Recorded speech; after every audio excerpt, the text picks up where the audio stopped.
এই হৃদয়ে ভরা ভালোবাসা শুধু তোমার জন্য। তুমি আমায় এত ভালোবাসো? রাধা, তাই এই ভালোবাসা তুমি আমার ভেঙে দিও না। এই ভালোবাসা চির অমর হয়ে থাকো, চির অমর হয়ে থাকো আমার প্রাণের ভক্ত মাঝারি।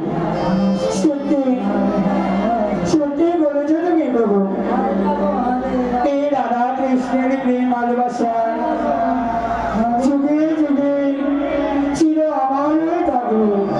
রাধা, তাই বলছি রাধা,